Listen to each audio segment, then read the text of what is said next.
Hey guys, welcome back to Kaishan Capital. I hope you all are doing well. So this is the fourth lecture of our forensic accounting series. तो आज का जो topic है वो है fraud tree. Fraud triangle में बात कर ली, फाउंडेशनल टर्म से बात कर ली और फॉरेंसिक अकाउंटिंग के स्कोप, रोड मैप, क्या उसका अंडरलाइंग टर्मिनोलॉजी है, उन सब पे हमने चर्चा कर ली है। तो आज की फोर्थ वीडियो बहुत धांसू होने वाली है।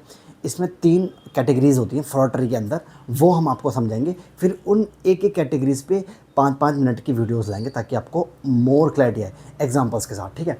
तो फ्रॉड ट्री का ये जो कंसेप्ट है वो है as per ACFE, association of certified fraud examiner. जैसे इंस्टीट्यूट ऑफ चार्टर्ड अकाउंटेंट्स है, institute of company secretary, cost and management accountant, CMA जिसको कहते हैं, कॉस्ट अकाउंटेंट बोलते हैं वैसे तो, अब कॉस्ट अकाउंटेंट हो गया। तो इस तरह से कई इंस्टीट्यूट, IIM बेंगलोर, ये सब क्या है, ये इंस्टीट्यूट ही तो है जो एक व्यक्तियों को अपने आप डिग्री देते हैं और फिर पास आउट करवाते हैं। उसी प्रकार जो ये एसोसिएशन है वहाँ पर certified fraud examiner pass out होते हैं। तो ये उसका एक एसोसिएशन है, उसकी एक एसोसिएशन बॉडी है, ठीक है। तो इस बॉडी, ये पूरे दुनिया में सबसे क्रेडिबल एक वो है सर्टिफिकेशन, जो मैंने पहली वीडियो में बताया था, सर्टिफाइड फ्रॉड एग्जामिनर। ये इन्होंने बहुत फ्रॉड पकड़े दुनिया भर में। तो इनके हिसाब से 3 ही तरह के, जितना इन्होंने रिसर्च करे, इन्होंने 3 ही तरह के फ्रॉड पकड़े। बहुत सारे फ्रॉड पकड़े, उनको 3 कैटेगरीज में बांट दिया, उसको फ्रॉड ट्री का नाम दिया। एक ट्री है जिसकी कई सारी शाखाएं हैं, कई सारी ब्रांचेस हैं। तो 3 ब्रांचेस को इन्होंने कैटेगराइज किया, 1 2 3, ठीक है भाई। अब मैं आपको थोड़ा थोड़ा बताऊंगा और उसके बाद फिर अगली वीडियो में मूव करेंगे, ठीक है। तो पहला जो occupational abuse as per global occupational abuse के हिसाब से, और अब्यूज़ मतलब किसी भी ऐसी प्रॉपर्टी का नुकसान पहुंचाना, किसी भी प्रॉपर्टी को नुकसान पहुंचाना, दैट इज़ कॉल्ड अब्यूज़। जैसे हम पढ़ते हैं फिजिकल अब्यूज़ हो गया किसी महिला पे या फिर किसी पुरुष पे, मेंटल अब्यूज़ हो गया, सेक्सुअल अब्यूज़ हो गया, कुछ भी तरह का अब्यूज़, मतलब आपने सामने वाले को नुकसान पहुँचाया है, उसकी प्रॉपर्टी को। शरीर भी तो एक तरह से प्रॉपर्टी है ना यार, आप इसका ध्यान रखते हो। This is an asset for you, है ना। लाइबिलिटी नहीं है शरीर, आपके लिए एक एसेट है। जिम जाओगे, बॉडी बनाओगे तो आपको, आपकी जो लाइफ एक्सपेक्टेंसी है वो बढ़ जाएगी, आपके जीने की अवधि बढ़ जाएगी। तो आप उससे क्या कर पाओगे, अपने जीवन में और ज़्यादा पैसा कमा पाओगे, और ज़्यादा काम कर पाओगे, या फिर और ज़्यादा समाज सेवा कर पाओगे, जो भी है, जो भी आपका टारगेट है करने का। तो इस पर कोई भी नुकसान पहुँचाता है, that is called abuse, abuse कहते हैं। तो ग्लोबल ऑक्यूपेशन एब्यूज़। अब ऑक्यूपेशन क्या होता है, रोज़मर्रे का जो काम है। तो बिज़नेस क्या करती है, प्रॉफिट वगैरह जनरेट करना और थोड़ा बहुत समाज सेवा करना, that is in the form of CSR, corporate social responsibility, section 135 of companies act. तो कॉर्पोरेट सोशल रिस्पॉन्सिबिलिटी आपको CSR करना है तो उसके लिए भी थोड़ा बहुत क्राइटेरिया मेट करना पड़ता है। 500,000 यानी 5 करोड़ का नेट प्रॉफिट, फिर 500 करोड़ की नेटवर्थ, फिर 1000 करोड़ का टर्नओवर, इस तरह से होता है आई थिंक। तो वो कभी और समझेंगे, 500,000 यही लिमिट मुझे याद है। तो कंपनी को समाज सेवा करनी पड़ती है।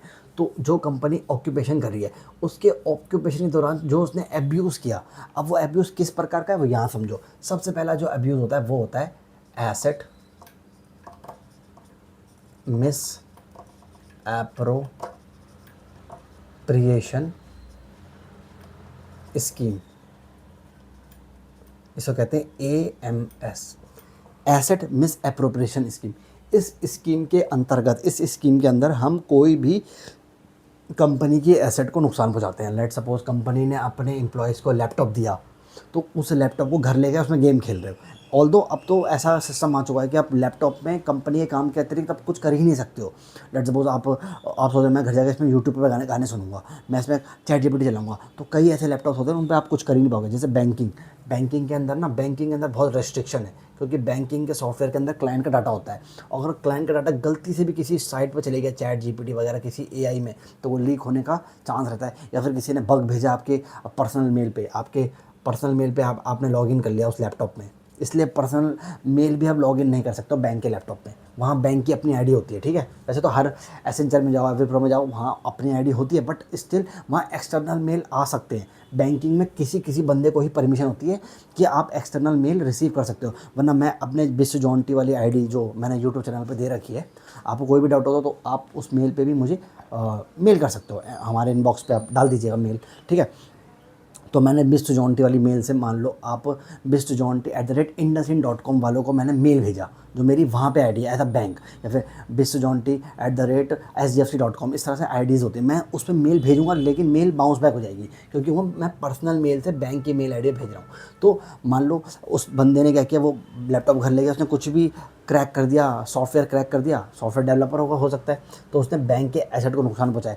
इसी तरह मान लो बैंक के, मैंने कल एग्जांपल दिया था आपको, बैंक एम्बेजलमेंट करा, एम्बेजलमेंट इसके अंदर फॉल होता है, वैसे हर जगह फॉल होता है, बट मेन काम इसमें फॉल होता है। आप बैंक ने आपको बहुत सारे कैलकुलेटर दिए आपके डिपार्टमेंट को कि अपने एम्प्लॉयज़ को बांट लेना, आपने एम्प्लॉयज़ को दिया नहीं, और भाई फ़ोन यूज़ कर ले, मोबाइल फ़ोन में भी कैलकुलेटर होता है, तो वही यूज़ कर ले। हम जो कैलकुलेटर नहीं दे पाएंगे, because there is a shortage of calculator, जबकि कैलकुलेटर आपके वॉल्ट में पड़े हुए थे ऑलरेडी। आपने उन कैलकुलेटर को झूठा मूठ दिखा दिया, मैंने कैलकुलेटर इशू करा है सचिन को, प्रिया को, जबकि प्रिया और सचिन पे तो कैलकुलेटर है ही नहीं, और आपने दिखा दिया, और उसकी कोई ऑडिट भी नहीं होता, क्योंकि एक मान लो ये गत्ता होता है इस तरह से, ये तो कैनरा बैंक का कैलेंडर है, कभी कैनरा बैंक में भी हमने ऑडिट किया था, बहुत अच्छा बैंक है। तो मान लो वो ये आपका रजिस्टर है, रजिस्टर मैटर कर दी सचिन प्रिया 1, यहाँ साइन कर दिए प्रिया के साइन खुद ही कर दिए। इससे क्या होता है, इससे पता लगता है कि आपने एसेट को मिस अप्रोप्रिएट किया है। तो this is called asset miss appropriation scheme. तो इसके अंदर कौन कौन चीज़ आती है, पेरोल फ्रॉड, रिम्बर्समेंट फ्रॉड, और आपका आ गया फेक एम्प्लॉय क्लेम फ्रॉड। तो इस तरह से कई फ्रॉड आएंगे, तो उन पे हम 5-5 मिनट की वीडियो कवर करेंगे। तो this is called asset miss appropriation scheme. I hope आपको समझ में आ गया होगा। तो इसको इंग्लिश में लिखने की ज़रूरत है नहीं, वैसे जब मैं आपको एक चीज़ समझाऊंगा तब समझाना। अभी के लिए आप फ्रॉड ट्री बना लो अपनी डायरी में, नोट्स बनाना, क्योंकि हवा में वीडियो देखोगे तो समझ में नहीं आएगा। तो वीडियो बनाओ, मतलब वीडियो बनाते बनाते आप साथ में उसको नोट डाउन करो। अब दूसरा है करप्शन स्कीम। अब करप्शन स्कीम में क्या होता है, आप एसेट को चुराते नहीं हो, इसमें आप क्या करते हो, इसमें आप बाहर वालों से मिल जाते हो। इसमें सबसे बड़ा एग्जांपल है बिड रिगिंग। समझाऊंगा कभी बिड रिगिंग क्या होती है। किकबैक्स समझो आज, किकबैक्स ये एग्जांपल दे रहा हूँ। इसके एग्जांपल मैंने आपको बता ही दिया, पर्सनल एसेट को यूज़ करना, पर्सनल चीज़ के लिए बिजनेस के एसेट को यूज़ करना, कैलकुलेटर चुराना, कैश थेफ्ट, भाई कैशियर था पैसा लेके भाग गया, कैश थेफ्ट, तो एसेट है, ये सारी एसेट है, याद आया, ये सब एसेट है। बैंक का अपना लैपटॉप एसेट है, कैलकुलेटर का भारी मात्रा में कैलकुलेटर लिए हैं तो एसेट है, उसका कैश एसेट है, तो हर चीज़ एसेट है भाई। उनको तुम गबन कर रहे हो, गबन हिंदी में बोले तो चुरा रहे हो, that is asset miss appropriation scheme. Corruption scheme में क्या होता है, बाहर के बंदों से मिल जाते हो। किकबैक्स क्या होता है, आप जानबूझ के बोलते हो भाई मंथ एंड आ गया, इसको पता समझाऊंगा। अभी मैं आपको एग्जांपल दे रहा हूँ। किकबैक में क्या होता है, मंथ एंड आ गया, अरे यार मेरे बॉस ने मतलब 10,000 आइटम बेचने हैं इस मंथ एंड तक, लेकिन मेरे 9,000 ही आइटम बिके हैं, अब मैं 1,000 आइटम को क्या करूँ। तो अब ज़बरदस्ती आप उन मालों को बेच देते हो डिस्काउंट में, बहुत भारी डिस्काउंट में कस्टमर को बेच देते हो, या फिर कस्टमर को बेच देते हो और बोलते हो भाई इसको ना, ये जो मैं तुझे माल बेचा है ना, इसको मुझे किकबैक कर दियो, यानी सेल्स रिटर्न। जानबूझ के आपने अपने मार्च की सेल बढ़ा दी, यानी आपने अपने 10,000 आइटम को बेचने का टारगेट पूरा करा, जबकि आपने 1,000 के जो आइटम बेचे थे वो आपने ज़बरदस्ती बेचे, जबकि वो बिकने नहीं थे, और वो 1,000 आइटम वापस अप्रैल के टाइम में सेल्स रिटर्न आ गए, सेल्स रिटर्न तो मतलब सेल डाउन हो गई। यानी आपने एक महीने की सेल को इन्फ्लेट किया, फिर अगले ही महीने सेल को डिफ्लेट कर दिया, मतलब सेल जो डिफ्लेट भी क्या करा आपने, जो है आपका आपने पैसा वापस दिया, और पैसा आता भी नहीं है। किकबैक में क्या होता है, सेल आपने अक्रूवल बेसिस वाली अकाउंटिंग की वीडियो देखी होगी। कंपनी ने जैसे सेल किया सामने वाले बंदे को, तो कंपनी क्या करती है, तुरंत सेल बुक कर देती, क्योंकि उसने गुड्स पास ऑन कर दिए। तो ये 1,000 गुड्स सामने वाले को पास ऑन कर दिए, और फिर सामने वाले को बोला कि भाई तू दे काम कर, तो मई या जून में उसको वापस कर दियो, भले ही पैसा मत दे, अब निकले तो अपने गोडाउन में रख दे। तो इस तरह से कई चीज़ें आती हैं। तो ये होती है एक, इसमें होता है वेंडर फ्रॉड। ऑक्शन कराया, तो ऑक्शन में जो बंदा रहा, मतलब ऑक्शन में जो बंदा जीत रहा है वो आपका मिली हुई पार्टी रहती है। तो आप बोलते हो इतनी बिडिंग मारी, मैं तो आराम से बिडिंग दिलवा दूंगा, बाकी कमीशन मेरी। तो that's why it is called as vendor fraud. तो वेंडर फ्रॉड होता है इस तरह। एक होता है इल्लीगल